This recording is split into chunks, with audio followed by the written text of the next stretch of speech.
Good evening, everybody, and welcome to this opening lecture of the Institute of Jewish Studies. I would like to ask my dean, Professor Luc Durlo, to say a few welcome words. Luc, please. Thank you, Vivian. Ladies and gentlemen, good evening from Antwerp. I can hear you wondering if I always sit dressed up like this in my own living room.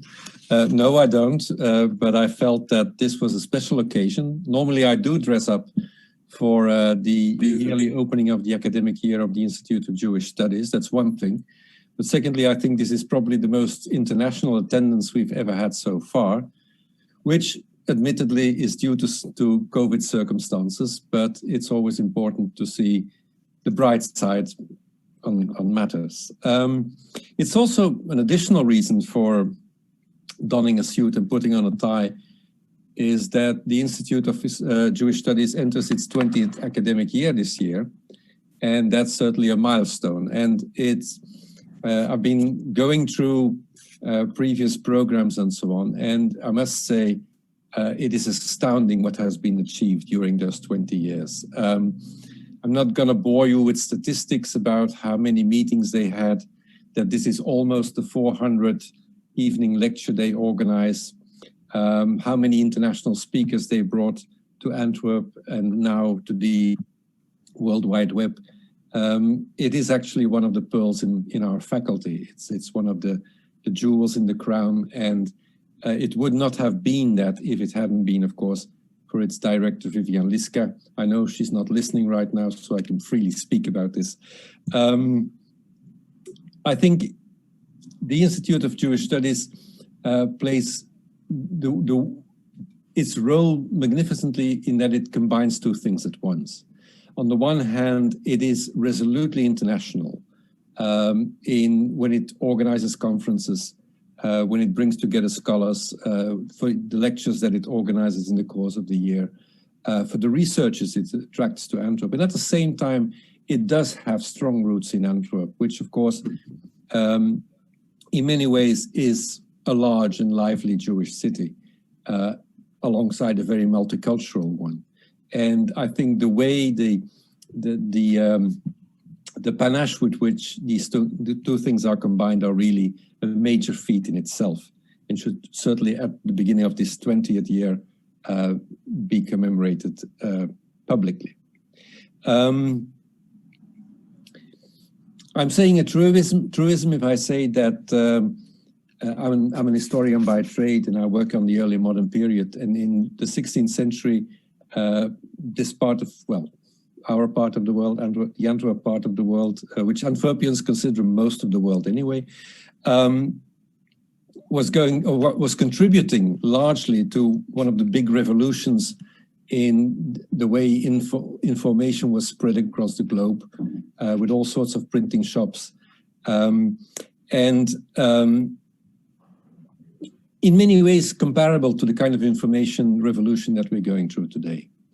And so I think it's an extremely fortunate thing that we can open this academic year with a lecture on this fascinating part of history, and also the fascinating part on Jewish history by giving Dr. Theodor Dunkelgrün the floor when he talks about the global history of the Hebrew book and the contribution of Antwerp to that in the 16th century. Thank you very much for your attention.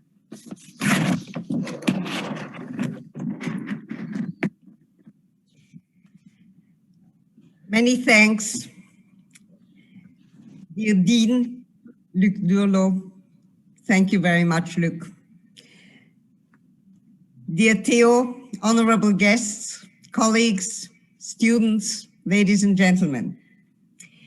It is my great pleasure to welcome you to this special opening of indeed the 20th academic year of the Institute of Jewish Studies at the University of Antwerp. I'm glad to see so many of you joining us here today for our inaugural lecture. And I hope that you and your loved ones are all in good health in these strange and scary times.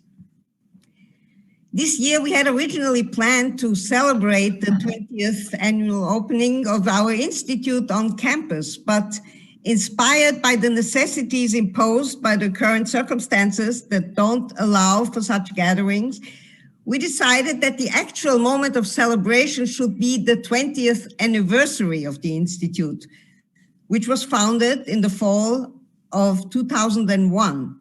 And I was counting on my fingers when exactly the anniversary is, and realized to my great joy that this was indeed next year. So we are having great plans for then. We thus hope that we can all welcome you to the actual anniversary celebration in good health and high spirits in a year from now. In the meantime, we are celebrating the new technology and its formidable possibilities that allow us to gather here from all corners of the world. I would like to start by thanking all those who have contributed to the development of the Institute and to its growing importance, the importance it has gained over the years. Most importantly, I would like to thank, as always, the Ministry of the Flemish Community, Department of Education, which fully finances our institution. We are also most grateful to Rector Herman van Houten and indeed to Dean Luc Durlo for providing such strong support to our institute. Our board of directors and scientific and international advisory committees should be thanked for their valuable and much appreciated input and advice concerning our activities. I would like to express my appreciation to the Institute's current doctoral fellows, Annelies Augustin, Sebastian Müngersdorf, and Hans van Ness, and to our postdoctoral researcher, Caroline Vermeulen. To my colleagues who offer courses in the context of the Institute, Dennis Barth, Paul Kjybers, Aaron Malinsky, Karen Hofmeister, Kathleen Gijsels, Julien Kleiner, and Thomas Ernst, a very sincere thank you. Last but not least, I would like to thank our administrative coordinator, Jan Morens, for doing such a wonderful job. He has, over the past 9 years, become the Institute's indispensable pillar. I also want to welcome our new cooperation partners. This year, the Institute received a prestigious 3-year grant from the Rothschild Foundation for a joint research consortium project with the KU Leuven, the John Paul II Catholic University of Lublin, and Bar-Ilan University on a comparative and multilingual perspective of 21st century literature and the Holocaust research. The inaugural lecture traditionally marks the start of our weekly lecture series. Our program for this semester includes lectures by national and international scholars who will, as always, present a wide range of topics within various disciplines of Jewish studies. The invited speakers for the semester will discuss topics as varied as the current dialogue between Jews, Christians, and Muslims, the subject of divine law discussed in a public lecture and 2 seminars devoted to Christine Hayes' eponymous book, Jewish Bible exegesis and Hebrew poetry, Antwerp life after the Holocaust, biblical cities, and more. The semester will close with a lecture on Mengele and medical murder by a prominent intellectual historian and veteran of the Institute, Professor Steve Aschheim. These lectures may have to be presented virtually, probably will, and we will play this by ear. You can find up-to-date information on the Institute's website, where you can also register for the upcoming lectures. Today's lecture is titled Towards a Global History of the Hebrew Book, The View from 16th Century Antwerp, and our guest speaker is Dr. Theodor Dunkelgrün. Before presenting him officially, let me tell you that Dr. Dunkelgrün has a deep connection with the history of Antwerp and with historical institutions in the city, in particular, the Museum Planta Moretus, where he conducted his doctoral research, and with the Institute of Jewish Studies. His affiliation with our institute spans more than a decade. He has been a frequent and charismatic speaker on a variety of topics, and sometimes also a co-organizer in several of our international conferences. He was our UXIA-S chair for Jewish-Christian relations, and he has given various fascinating guest lectures in our courses. Ever since his first involvement with the Institute, Dr. Dunkelgrün has made valuable contributions to its research and activities, in particular, thanks to his expertise in the fields of early modern intellectual history, biblical studies, the history of the Hebrew book, and above all, from his knowledge of early modern Christian Hebraism and Jewish history of the Low Countries. His expertise is of unique value to the Institute as it addresses Antwerp's unique historical, cultural, and scholarly profile and points to the long and rich tradition and continuity of the Jewish presence and interaction with its surrounding in the city. I'm now very pleased to introduce Dr. Theodor Dunkelgrün officially. He's Senior Research Associate at the Center for Research in the Arts, Social Sciences, and the Humanities at the University of Cambridge, and affiliated lecturer in the university's Faculty of History. He's also Senior Postdoctoral Researcher at Trinity College, Cambridge. He obtained his PhD from the University of Chicago in 2012. His recent publications include Bastards and Believers, Jewish Converts and Conversion from the Bible to the Present, which he co-edited last year for the University of Pennsylvania Press, and the article, The Kennicott Collection, which is included in the volume Jewish Treasures from Oxford Libraries. He was recently guest editor for a special double issue of the relaunched Studia Rosentaliana entitled The Jewish Bookshop of the World, Aspects of Print and Manuscript Culture in Early Modern Amsterdam, which is forthcoming in November. Now, at the end, you can, during the lecture and at the end, write in the chat your questions, and for the Q&A, for the questions and answers, following Theodor Dunkelgrün's lecture, I will choose some of these questions and will present them to Theo. I wish you all an enjoyable and inspiring online session. Theo, the floor is yours. Thank you so much, Vivian. Thank you so much, Professor Dean Duurlo. I'm going to share my screen with you so that... And Theo, you can speak up a bit. And those of you who want to see only Theo, they can click on the upper right of your screen to speaker view. But if you want to look around a bit, you can also keep it on gallery view. All right, let's see. Here we go. Can you all see me and the slide? Can you all hear me? Wonderful.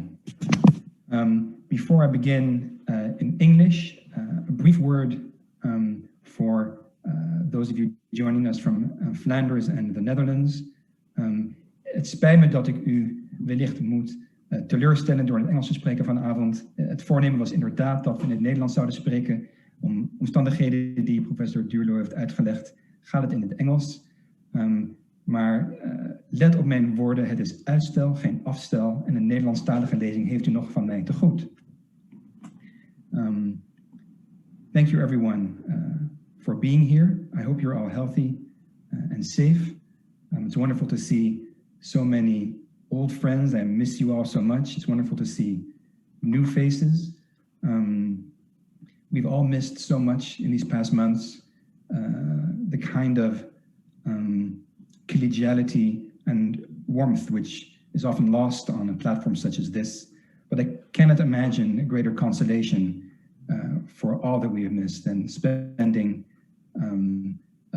an hour in your virtual company.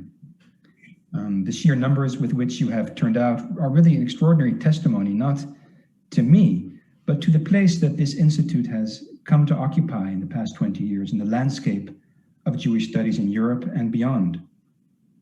And I'm therefore grateful also to have this opportunity to thank Vivian for her warm introduction and above all for her indefatigable work over these past 20 years, creating what Professor Theodor has really rightfully called the jewels in the crown of the University of Antwerp. It used to be that scholars in Jewish studies, upon the mention of Antwerp, would think either Daniel Bomberg or diamonds. It is now the case that when you mention Antwerp, scholars in Jewish studies across the world are likely to say, I was just on the phone with Vivian Liska. I am also grateful to really express my gratitude to all the ways in which the Institute, the university, and various institutions in Antwerp have really shaped me as a scholar over the past years. And above all, I mean, this begins with the Jewish Book Conference in 2008. The Jewish Book in the Christian World, which was the brainchild of David Ruderman, together with Vivian, a conference that built on fellowship years on the study of Judaism in early modern Europe and on the Jewish Book at the Katz Center for Advanced Judaic Studies in Philadelphia. And a conference that really went on to pave the way for so much of the scholarship on the history of the Hebrew Book, on the history of Jewish Christian intellectual and scholarly collaboration across the early modern world.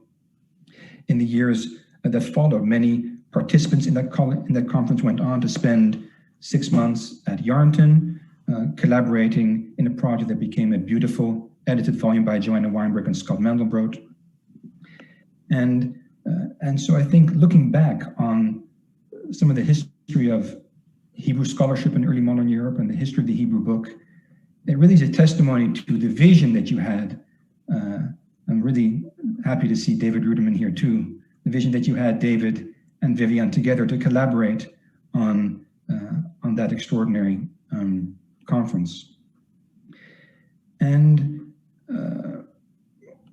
I'd like to begin by just saying some of the ways in which my time there since, and I returned to Antwerp, as Vivian said, as visiting professor of Christian Jewish relations. I returned for wonderful public conversations with David Ruderman and then with Piet van Boksel, who I'm also very happy to see here this evening, on a number of really pivotal leitmotifs in the history of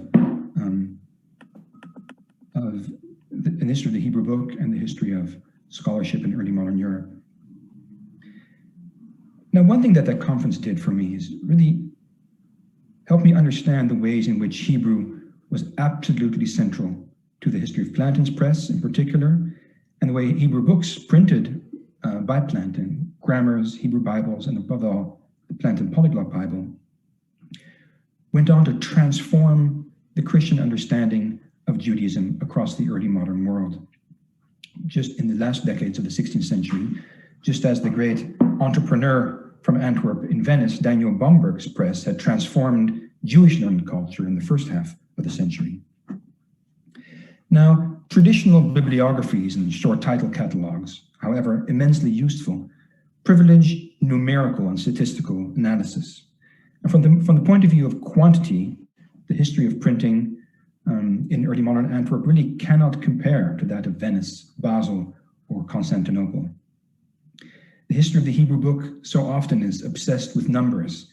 The number of books printed in any given place, the first book printed in any given place, the number of editions, the first printer in this country or that city, the first complete Babylonian Talmud, the first edition, etc.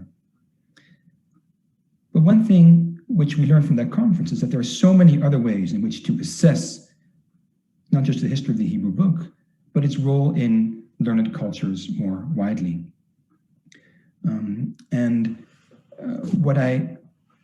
What I began to understand then is that it might be best to understand the story in terms of inheritance. And so the first half of my lecture this evening is really about what that inheritance meant. In one sense, it was a question of a literal inheritance. Plantin moves to Antwerp on his own. Here's a brief overview of those early years. And eventually, after founding his first press, has to flee Antwerp because of dangerous literature that had been published from his press by him or not by him, that really wasn't the question. If he could be accused, his life was in danger.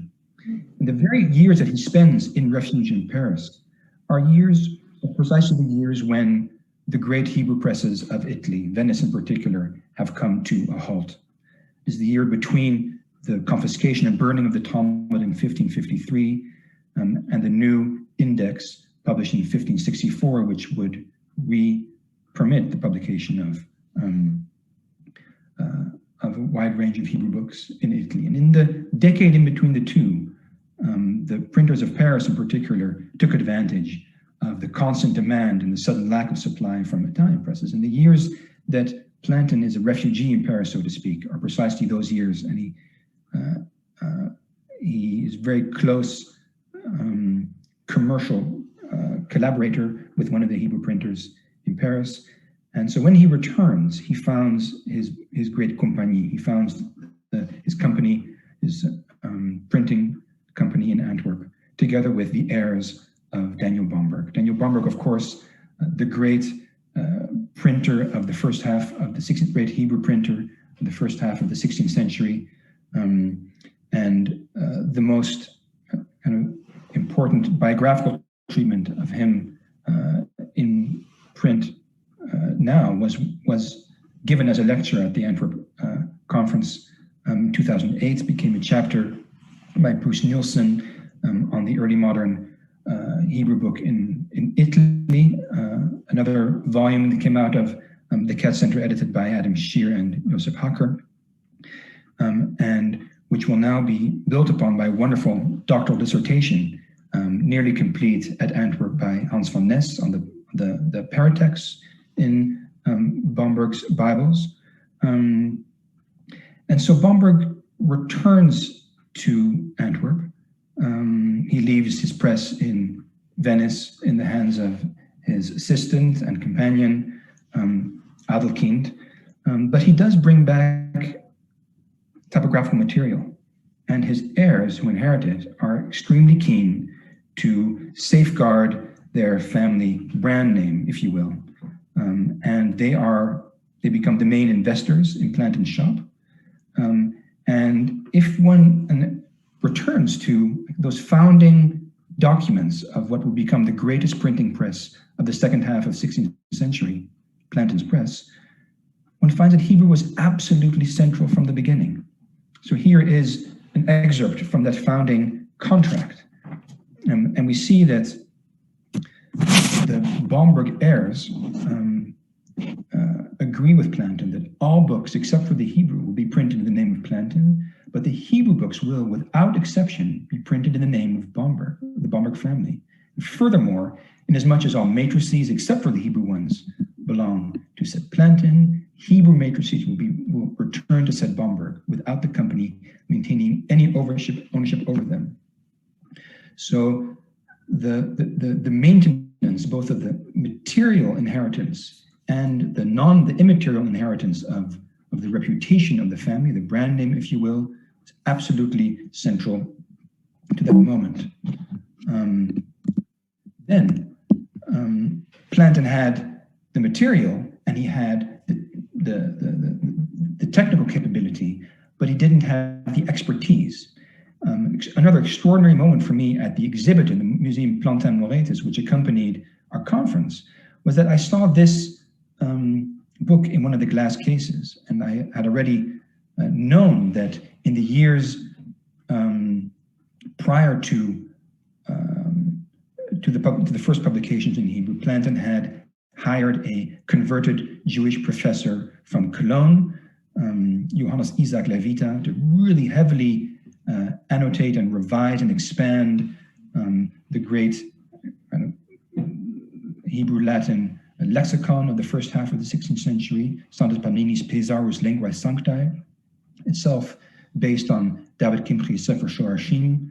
And he was just absolutely dedicated to getting this into print. He thought that printing the biggest Hebrew dictionary, Hebrew-Latin dictionary ever printed, modeled, of course, on Estienne's great Greek-Latin dictionary, would truly conquer the world of humanist scholarship. and his frustrations continue across decades of his correspondence and his inability to get this mass thing into print.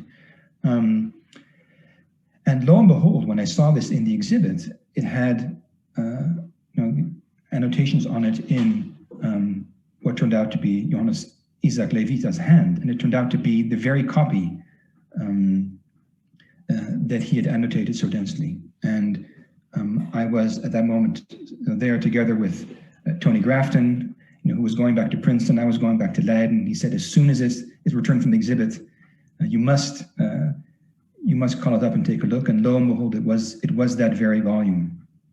And so that opened up the life of this extraordinary converted Jewish scholar who had in fact had spent time in Leuven and Antwerp. Before he went to Cologne, he had met the elder Bomberg at some point in this particular copy of the lexicon. He recorded a conversation he had had with the elder Daniel Bomberg. So this, again, is not only an instance of the continuation between the Bomberg and Plantin Hebrew publications, but it's also, it was one very powerful example of a case we see across 16th century Europe in places where Hebrew printing is established without the presence of a Jewish community. And it is precisely the role of Jewish converts who play absolutely central roles in making, in transmitting the tradition in which they were raised and educated prior to their conversion, to the use of Christian printers of Hebrew. We know this in the case of Alfonso de Zamora and other conversos who collaborated on the Complutense Polyglot Bible. And these kinds of converts, not the more known converts who turn on their former co-religionists in often very bitter polemical literature, but those who somehow remain dedicated to Hebrew scholarship and Jewish scholarship beyond conversion and carry traditions of Jewish learning forth into the Christian world.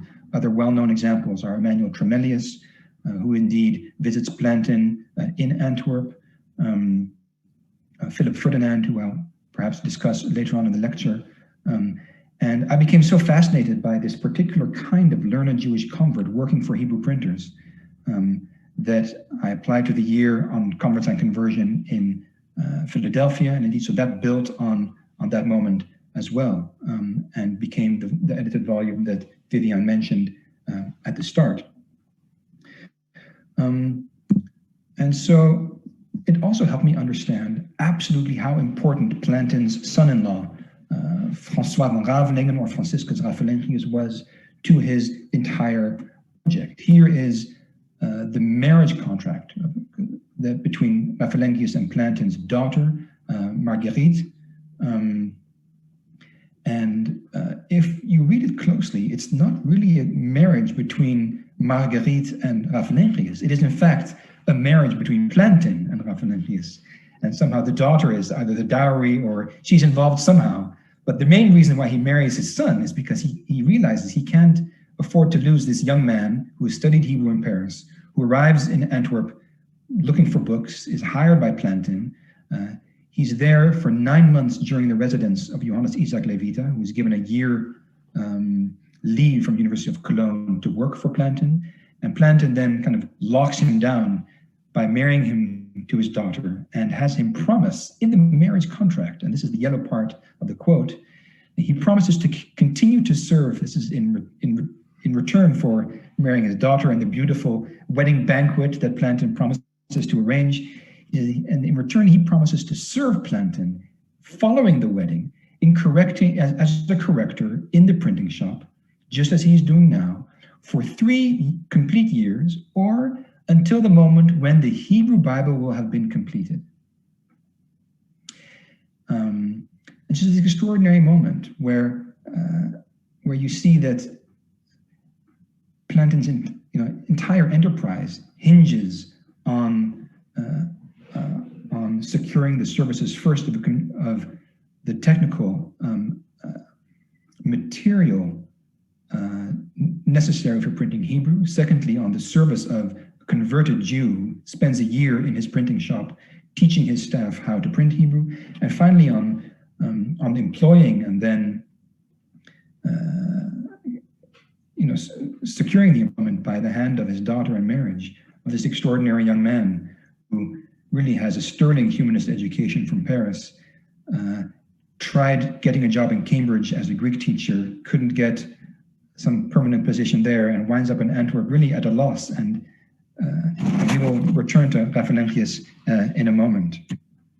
So that is one kind of inheritance, the inheritance of this tradition of Hebrew printing of the first half of the 16th century in the second. And it goes through material, it goes through technological know-how, it goes through the kind of Jewish learning that a particular kind of convert continues to practice beyond conversion in a part of Europe where non-converted Jews cannot live openly. But there's also another kind, at least two other kinds of inheritance that in light of which I began to see the Hebrew scholarship of Antwerp in the second half of the 16th century. This is just to show you the first Hebrew books that Plantin prints. This is Isaac Levita's Hebrew grammar on the left, and on the right, the colophon to his Hebrew Bible, where indeed he lives up to his word in the contract by saying in the beautiful language of the Hebrew book, Nit pas al yedeu bevet Christophoro Plantin im defusevot yota bombergi nishlam b'chodesh tevet shnat, etc. Baruch Hashem asher lo azav chasdo mimenu zakenu lesayem hasefer hazeh bli satan ufegara. Language which is taken from the colophons of Hebrew books, but which, in a beautiful way also combines the Bomberg legacy with his own new enterprise. When Plantin gets the idea to print the Polyglot Bible, and I'll return to that in a moment, he has an index of type specimens printed, which is basically a promotional booklet by which printers would display all the different characters in all the different languages and scripts that they have. And by 1665, Plantin's press is really the biggest press in Europe already. And here is a booklet. I think it's a very rare. The Plantin Moretus has, I think, 4 copies of it. I don't think there are copies anywhere else. Printed in 1567. You see that it's a pitch to get a Spanish royal patronage for his project, because not only does he begin by showing off his Hebrew type, he begins with "Long live our Lord the King" in Hebrew, but also with a prayer for the king's well-being in Hebrew as well. Now, what happened then really is that I stumbled across 3 really life-changing discoveries for me, which were 3 volumes of the Antwerp Polyglot Bible's proofs, which were annotated in the margins by these 2 men, right? By the great Spanish Hebrew scholar Benito Arias Montano, who was sent by King Philip once he had agreed to support the Antwerp Polyglot to supervise the entire project, and then Raffenengius himself. And Arias Montano didn't live with with Plantin in his house the way, for example, Justus Lipsius would do later on. He stayed in the palace of the mayor behind the St. Jacobskerk, much closer to the Institute today, while Raffenengius worked in the printing shop itself. And they went back and forth. The proofs were brought to, the daily proofs were brought to Montano, who corrected them or gave instructions in return to Raffenengius on how they ought to be edited. And it's really an extraordinary intellectual collaboration between the Spanish and the Flemish scholar, also because so many books that are produced by a team in situ in the early modern period have left very little traces, because scholars work together in the printing shop, because so many proofs were destroyed, but in part because Montano and Raffenengius were different parts of Antwerp, probably about a 20-minute walk from each other. These proofs have survived. Also because one of the King Philip II's stipulations was that Montano had to approve with his signature every single page of 8 folio volumes. Now, in one of his letters, Plantin gives us a sense of how the process of editing happened. This is, this is a letter he sends to one of the Spanish royal secretaries, describing how the Hebrew text in the Plantin Polyglot was edited. He says of his daughter Madeleine, her main task is the special job of carrying all the proofs of the Polyglot Bible to the lodgings of Benito Arias Montano and to read from the Hebrew, Aramaic, Syriac, Greek, and Latin originals the content of these proofs, while my aforesaid Sir Dr. Arias Montano diligently observes whether their folios are such that they are ready to be printed. In his recent, wonderful recent collection of essays, Inky Fingers, Tony Graffin discusses this this letter in detail, and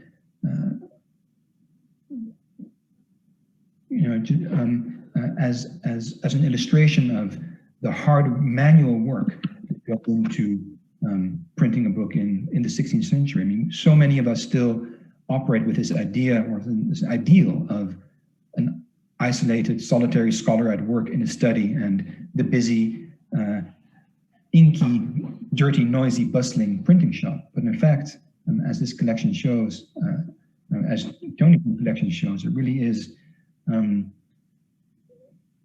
that we think of all the extraordinary efforts that it took on the part of scholars in printing shops to help produce their works. In my own research, I took this as the key to reconstruct the way in which the Hebrew text was edited in Antwerp. There, by the way, you see Madeleine at the Plantin epitaph in the cathedral. Because these 3 texts were in the room, as the letter shows. There was the Complutensian polyglot on the left, which Plantin was charged with re-editing. He had a copy of Bomberg's Micro-Odgedolot, the great edition of the Hebrew Bible with not only rabbinic commentaries, but with a full Masoretic apparatus, the first printed Masoretic Bible, printed in Venice, really one of the great monuments of Bomberg's press, along with his first edition of the complete Babylonian Talmud and Palestinian Talmud. But he also had a manuscript, a medieval manuscript which he brought from Spain with him, which is now in the Escorial Library. And so part of what I've tried to do is to tell the story of how the Hebrew texts were edited. And that too, I think, is a story of inheritance. It is a story of inheritance because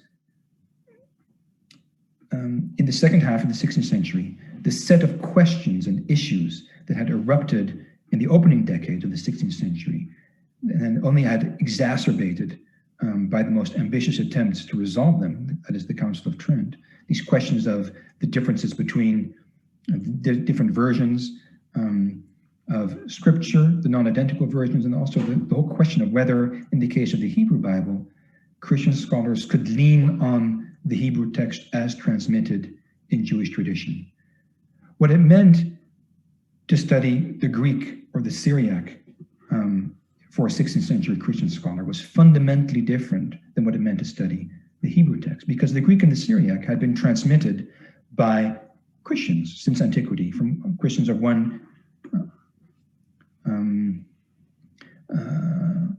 kind or another, but only Jews had copied the Hebrew Bible. And so if you wanted to study the urtext of the Old Testament, you were confronted with the question, well, can we trust the Jewish transmission of this text for 1,500 years into the Christian era? What that meant for those scholars who answered yes is that part of the halakha, the Jewish legal traditions that governed the kosher copying of the Hebrew text became an argument for the trustworthiness of that transmission. What that meant, in turn, is that part of the old law, part of Jewish law, part of halakha, must somehow not be abrogated, somehow still be valid if the Masorah, the Masoretic tradition, is the evidence for which is the evidence that kind of demonstrates the trustworthiness of the Hebrew, of the Jewish transmission of the Hebrew text, then somehow that has to be part of Christian scholarship as well. And what I then kind of go on to show in my work on the Antwerp polyglot is that it becomes what I can only call a Christian Masoretic Bible, because when presented with the question of which text to edit, they will choose, Aras Montano and Raphael Lengius will choose time and again the Jewish Masoretic tradition over others when there is a variant. And so this is the manuscript that, in all likelihood, the manuscript that Aras Montano had brought with him from Spain. It does not occur in Malachi Beit Aryeh's great compendium Sfardata because it doesn't have a colophon. But as you can see, it is magnificent Sephardi codex with full Masoretic apparatus. The red marks, by the way, were made by, probably by Alfonso de Zamora, in any case, by the team of conversos who prepared the Hebrew text for the Complutensian Polyglot Bible. And so it was through him also that Montano could discover the process of editing in the edition he was charged with reprinting. And I use here the facsimile edition. And so in the final edition of the Antwerp Polyglot, it really becomes a moment where the Masoretic tradition is robustly defended, because in the apparatus, Aras Montano will include a defense of his reliance on the Hebrew text, precisely describing the medieval Masoretic tradition as not just as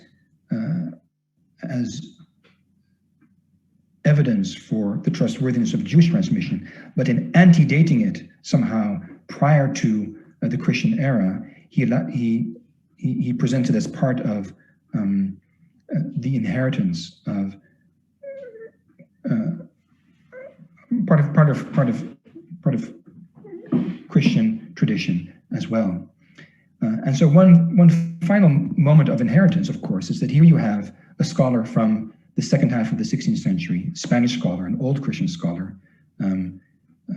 Many attempts to demonstrate that he was from a converso background had not found hard evidence. But he's coming to terms with what it meant for Spain to have expelled the Jews, and he's coming to terms with those parts of that material heritage, in this case, medieval Hebrew Bibles, that Jews had left behind. And so the Antwerp Polyglot also becomes a moment in which, far from Spain itself, the Spanish scholar rediscovers and reconstructs the medieval Jewish biblical tradition of Iberia. And so once the Antwerp Polyglot is printed, I mean, and this goes far beyond this lecture, but a massive debate erupts across the Catholic world about whether it can even be printed, and the great Jesuit Juan de Mariana is charged with judging that. Eventually, it almost doesn't even pass his censorship. But once it is published, it becomes this great library of biblical learning. It's not just a Bible; it's a Bible in all the languages, all the versions of antiquity, with a vast apparatus of dictionaries and grammars and antiquarians antiquarian treatises, one of which is that defense of the Masorah. And so what happens is that when this becomes the great monument of European biblical scholarship, it becomes, for example, the present that the Jesuits on their first mission to Emperor Akbar bring to India in 1580. In the 1580s, a Malagan cleric, Miguel Caballo Balboa, is using it in Peru. And by 1604, in the summer, Matteo Ricci has brought a copy to the Forbidden City in Beijing. So this Christian polyglot Bible, in which the Masoretic tradition is carried over, goes to all four corners. What I'd like to do in the second half of this lecture is tell you about how another polyglot Bible came from beyond Christendom back to Antwerp. And for that, we need to go back to Venice in the early 16th century and to the beginning of Daniel Bomberg's press there. Now, Venice meant competition, and as Bomberg sought to establish himself and his press there, his only real competitor was Gershom Soncino, the scion of a dynasty of Ashkenazi Jews who had found refuge from German persecutions in the late 15th century and had established a printing press at Soncino outside Milan. The Soncini had produced some of the finest Hebrew incunabula, including the first edition of the entire Hebrew Bible, printed at Soncino in 1488, and also the 1494 Brescia edition, a copy of which today in the Berlin Staatsbibliothek Martin Luther used to translate the Old Testament. Now, before 1483, Hebrew type was cut to reproduce or at least resemble a local script. A type cut in southern Italy was modeled on the Sephardic script in use in that part of the peninsula under Aragonese rule and cultural influence, while Hebrew editions in northern Italy reflected Ashkenazi scribal influence of the numerous Jews who had fled the expulsions in southern Germany and crossed the Alps to northern Italy. Now, the printers of the Soncino family changed this, starting with their 1483 edition of Masechet Brachot, and whoever designed it must have been particularly chuffed at finding that the gematria of Gemara could be used to indicate the year 1483. The Bnei Soncino employed a new type, one that, as Moshe Spitzer put it in the Feshret for Salman Shulchan, was morphologically Sephardic, but which showed various kinds of Ashkenazi influence. And as Malachi Beit Aryeh has demonstrated, we owe what we have come to call Rashi script to the type that the Soncinos designed for Rashi's commentary to both the Hebrew Bible and their editions of individual tractates of the Babylonian Talmud. Based on an Italian version of semi-cursive Sephardic hand, more than any other Jewish printer, Gershom Soncino brought Hebrew printing to maturity. As Moses Marks showed in a book-length article in 1936, Gershom traveled far and wide in search of manuscripts, worked with Aldo Manuzio's typecutter, Francesco Grifo, and claimed to have composed the very first Hebrew text printed in Venice, the primer printed by his rival Aldo Manuzio in 1501. Gershom Soncino fully participated in the wider culture of Renaissance Italy, printing numerous books in Latin and Italian besides Hebrew, including the famous edition of Petrarch. Gershom Soncino, by the name Hieronymus Soncinus, also printed the first edition of Pietro Galatino's De Arcanis Catholicae Veritatis, one of the most important books of Christian Kabbalah, and a key document in the Europe-wide debates around Johannes Reuchlin about the permissibility of Christian Hebrew scholarship. But participation in Venetian business meant exposure to the slings and arrows of Venetian fortune, whose scales were increasingly tilted against Jews. And when Bomberg acquired a monopoly, temporal monopoly on printing a complete Hebrew Talmud, and Soncino was denounced subsequently for printing individual treatises anyway, the Antwerp art entrepreneur essentially drove Soncino out of town. Then the sack of Rome provided the tipping point. Rather than take arms against Daniel Bomberg, take arms against the Sea of Troubles, Soncino took to the sea, seeking refuge in the Ottoman Empire, first at Salonika and then at Constantinople. and he died there 4 years later, but not before printing 14 more books, in the colophon to the very last of which he prays to the God of Israel to remember him kindly for all the help that his books extended to the Jewish exiles from Portugal and Spain. Like Venice, 16th century Constantinople was home to a mosaic of Jewish cultures and communities. Sultan Mehmed II's policy of Dunkelgrün, or forced repopulation, had concentrated the Byzantine communities of Greek-speaking Romaniot Jews from the Balkans, Bulgaria, and Asia Minor together in Constantinople. Under Sultans Bayezid II, Selim, and Suleiman, Jews from Iberia, from Central Europe, and from the Near East all found safe haven in the Ottoman capital. Sultan Bayezid reportedly said of the Catholic monarchs Ferdinand and Isabella, "How can kings who call themselves wise have let such people go?" Though it is an anecdote in which there is perhaps just a bit too much Jewish schadenfreude for a historian to take it at face value. As early as 1493, Sephardi Jewish exiles received permission to establish a printing press in Constantinople. And while on the European side of the Bosporus, it may be considered the very first press in the entire Near East.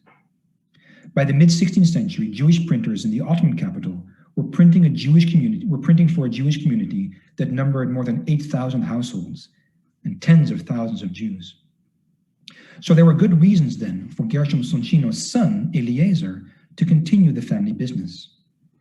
The pinnacle of Eliezer's production of 30 books were 2 editions that catered explicitly to Istanbul's Eastern and Western Jewish worlds. In 1546, he printed a polyglot Pentateuch. In the center of the page, he placed the Hebrew Bible. On the inside column, the Aramaic Targum Onkelos. Across the bottom, the commentary of Rashi. In the top margin, he placed the Pentateuch from Sa'adi Gaon's 10th century Judeo-Arabic translation known as the Tafsir. And in the outer margin, he placed a new Persian translation by a contemporary rabbi called Jacob ben Joseph Tavus, who seems to have come from Mashhad in present-day Afghanistan. This version had apparently been commissioned by Soncino's patron and one of the leaders of Ottoman Jewry at the time, Moshe Hamon, the Granada-born Jewish physician to Suleiman the Magnificent. And while all printed in Hebrew characters, Soncino's 1546 polyglot was the first printed Arabic Pentateuch and the first book ever printed in Persian. Now for Eliezer, who used the same woodblocks for this polyglot Bible that his father had used for the Editio Princeps of Galatinos de Arcanis in 1518, you see only the top of the woodblock has been replaced. And so, these are part of the material that Soncino brought with him from Italy to the Ottoman Empire. For Eliezer, there was an element of unfinished business and perhaps even revenge in this edition. His father Gershom had planned to print a polyglot Psalter, but was beaten to it by Agostino Giustiniani, another defeat to join that with which Daniel Bomberg had presented him. But unlike the Giustiniani Psalter, and unlike the Complutensian polyglot Bible, the first copies of which arrived in Italy 7 years before Soncino left for Salonika, and about which Eliezer could have known too, the Soncino polyglot project was not designed for Christian scholarly purposes, but, as David Stern has observed, for contemporary daily use and demands of a large, multilingual, living Jewish community, similar to the demands of the Italian Jewish community for which had shaped many of his father Gershom's publications. In fact, this 1546 Soncino polyglot was part of a diptych. The following year, 1547, the last year of Eliezer's life, he printed a second polyglot Bible, this time with Hebrew and Aramaic, accompanied by translations into Spanish and Greek, which he called the common languages of our people. It is probably because they were not intended for word comparative study that Soncino did not follow the model of parallel columns for his mise-en-page. Instead, he chose the window layout of glossed editions of the Hebrew Bible, the Babylonian Talmud, and other rabbinic texts, perhaps reflecting a notion of translation as commentary, an idea reflected in the Arabic term tafsir for Sa'adiya's Arabic version. As Alexander Kohut demonstrated in 1871 in a nearly 400-page German dissertation on Tavus' Judeo-Persian version, his translation was in many ways closer to a Targum, with paraphrases, exegesis, halachic commentary woven in. And one might then consider Soncino's polyglot as a map of Jewish Istanbul, an idea suggested by Minna Rosen's placing it as the cover of her book.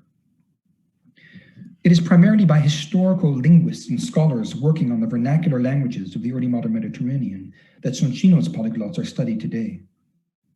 But rather than explore the differences of design between the polyglot Bibles printed by Ottoman Jews and by European Christians, what I would like to do in what remains of this lecture is explore the numerous connections between them. And I'll do so by tracing what happened when a copy of this 1546 Constantinople polyglot made its way at some point in the 1570s or early 1580s to the Low Countries and was acquired by Plantin's most important polyglot employee, the co-editor of the Antwerp Polyglot Bible, and his son-in-law, Franciscus Rafflingius. Now, besides Venice and Constantinople, no city in 16th century Europe was as large or as richly connected to globalized commerce and cultural exchange as Antwerp, the metropolis of the Habsburg Netherlands.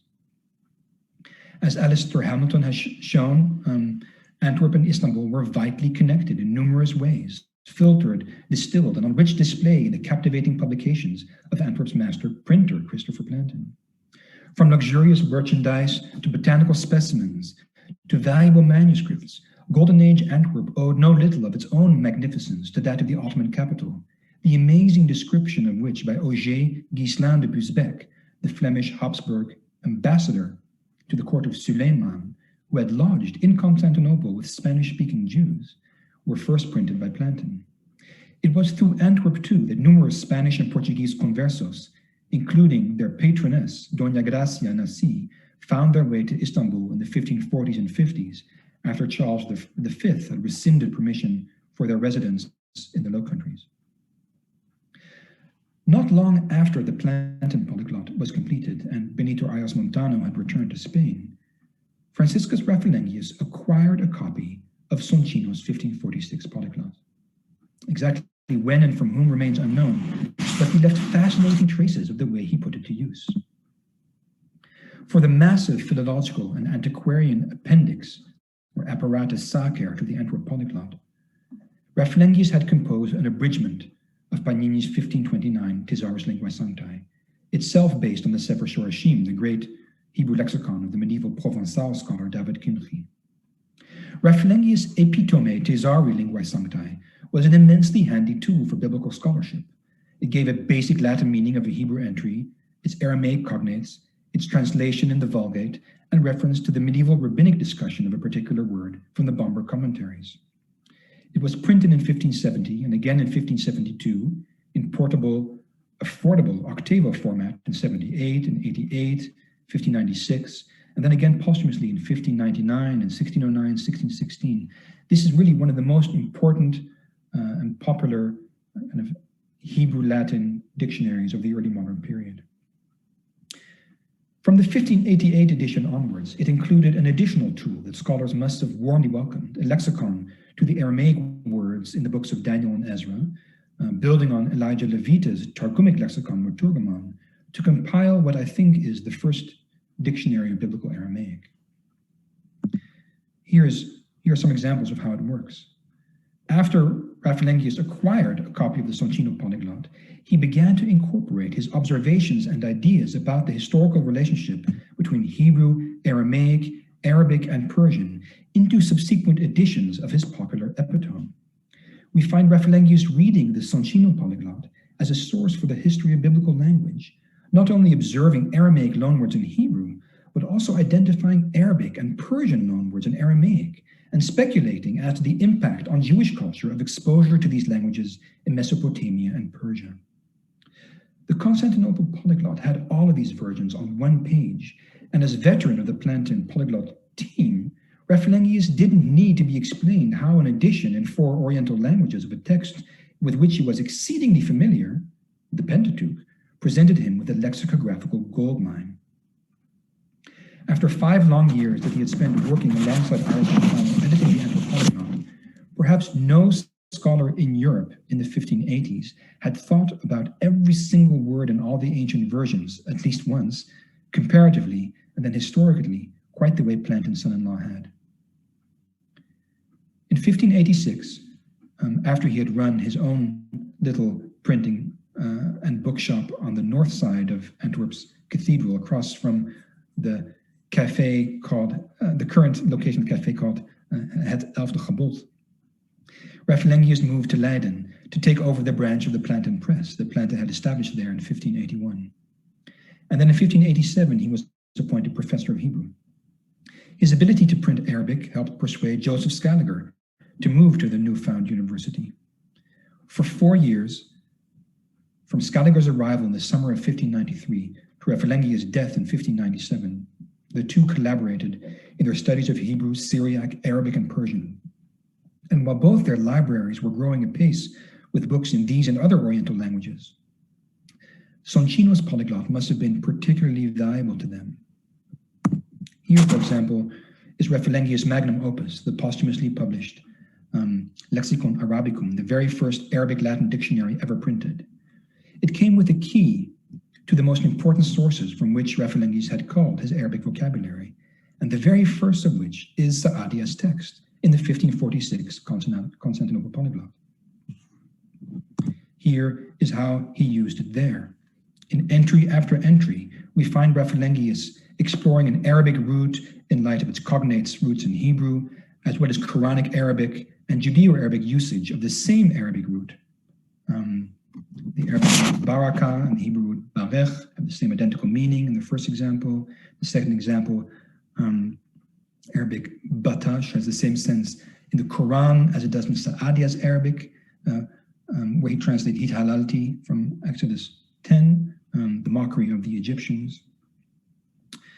And we also find him noting where medieval Jewish commentators from the Bomberg editions, mainly from Muslim Spain, had remarked upon Arabic as well. Rafflingius also used his Soncino polyglot to compile a Persian vocabulary from Tavus' translation. It was never published, and the original is lost, but Scaliger transcribed it, and his copy survives. The process was inevitably comparative, and Rafflingius soon discovered that the similarity in script between Persian and Arabic was deceptive. Persian showed more resemblance to German than to Arabic, similarities that Scaliger discounted, but which Rafflingius shared with his Flemish colleagues, Lipsius and Vulcanius. Vulcanius, who Hellenist from Bruges, who had lived in Spain as librarian and then in Geneva and Basel during the printing of the Basel Talmud, eventually became the headmaster of the Latin School of Antwerp during the Calvinist period, and then professor of Greek at Leiden. And Lipsius and Vulcanius were absolutely fascinated, as Toon van Hal has shown in a brilliant study, by the obvious similarities that they couldn't see, that they could see, even though they lacked the linguistic concept of the Indo-European languages, they could see the similarities between Persian and German, for example, Persian and Dutch. So the Soncino polyglot's adventures in the Republic of Letters had only just begun. Other copies soon began to arrive in Europe. As Jan Loop has shown, Valentin Schindler uses much like Rafflingius had in composing his own comparative dictionary of Oriental languages, the Lexicon Pentaglotton of 1612. Theodor de Beze's gift to Cambridge of the Codex Bezae, and this is for Dick Versten if he's watching, came together with copies of both Constantinople polyglots and Beza's hope that Lord Burghley could persuade Planten to print them. A copy now in Paris was acquired by the French ambassador to the Sublime Porte, Achille Larley de Sancy, and the copy of Vienna was bought and annotated densely by the imperial librarian Sebastian Tengnagel.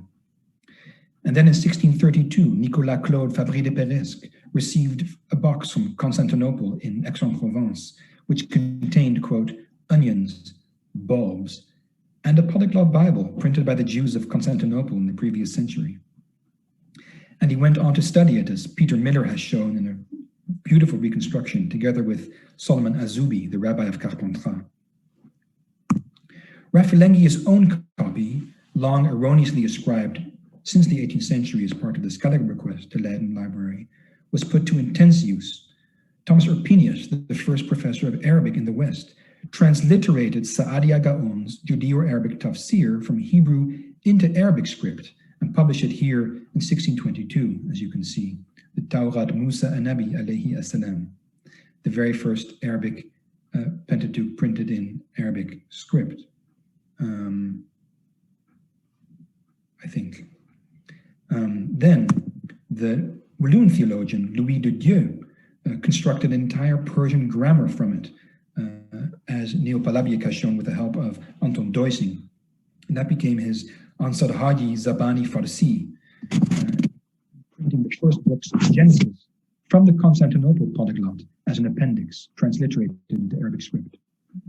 And these editions, in turn, were swallowed up into the great polyglot Bibles of Paris and London, where the Arabic, edited by Maronite collaborators on the Paris polyglot, and both the Arabic and the Persian in the London polyglot, for which Edward Pocock collated Soncino's Arabic text with the Paris polyglot edition, and for which Thomas Hyde transliterated Soncino's Persian text from Hebrew into Persian script, translated into Latin.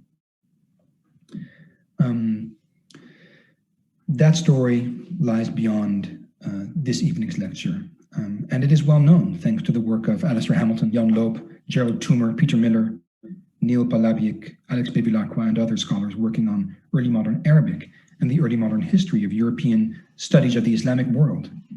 It is a study that fits well into the wider history of European Ottoman encounter, exchange and transmission across the early modern period through merchants, diplomats, missionaries, and pilgrims, and which we can reconstruct from the expanding library studies and cabinets of curiosities from Rome to Franeker. But at the heart of this story, at the crossroads of Christian and Islamic worlds, like the city of Constantinople itself, lies a Jewish book, Eliezer ben Gershom Soncino's Polyglot of 1546.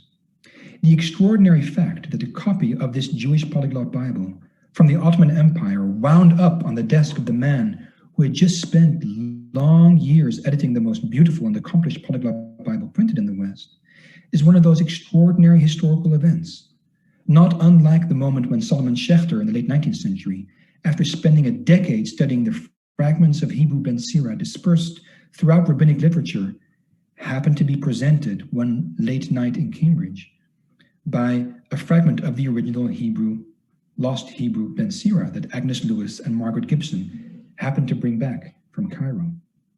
A book from the East made its way into the hands of a scholar who had spent years, unbeknownst to himself, in perfect preparation for using it. Now, Raffalengi's use of the 1546 Soncino polyglot in the compilation of the first Arabic and Persian dictionaries in Western Europe presents us firstly with a history of early modern lexicography, quite different from the magnificent one given us by John Considine, which excluded those in Oriental languages. Now, if the dictionaries of biblical languages in the Antwerp polyglot were designed to make the biblical text accessible, in the case of the Soncino polyglot, it was rather the collection of biblical texts that made their languages accessible. The construction of the first Arabic and Persian dictionaries from this Ottoman polyglot Bible was hard work of comparison, collation, collection, but it was precisely because the source text was one with the work on the Plantin polyglot had made him utterly familiar in Hebrew and Aramaic, namely the Chumash, the 5 books of Moses, that Raffalengius could use Soncino's polyglot in Hebrew, Aramaic, Arabic, and Persian as a Rosetta Stone, not just as a dictionary, but as the master key to distant cultures with which they shared the sacred text. The multifarious contemporary context between Ottoman Empire and the Low Countries also brought the richly varied Jewish worlds of the early modern Mediterranean to life. In the cutting-edge University of Leiden, where Plantin established a branch of his press, and where a large number of Flemish Calvinist scholars would find refuge from Spanish armies. The 11-meter wide panorama of Constantinople in 1559 that Busbeck's draftsman Melchior Lorck had brought back from Constantinople to Flanders hung on the wall of the Leiden University Library. Above you see the panorama. On the below right you see the famous etching of Leiden University Library with, on the right, the closet or cabinet that preserved Scaliger's bequest, the Arca Scaligeri, and on the left, beneath the windows, framed along the side, Melchior Lorck's panorama of Constantinople. In one detail of which you can see where Melchior Lorck noted the location of a main synagogue in Constantinople too. So one could read the Soncino polyglot in the Leiden Library and then look at this magnificent panorama of Constantinople and identify the location of Jewish quarter. Scaliger's Talmud teacher in Leiden, the Polish Jewish convert Philip Ferdinand, had learned Arabic in Constantinople, perhaps using this very edition, Soncino's edition. So scholars in the Low Countries around 1600 could see their Constantinople polyglot not only as a mosaic of the ancient biblical world, but also as a vivid picture of the connected Jewish cultures of the 16th century Mediterranean and Near East. To conclude, by a long detour, two stories therefore come together.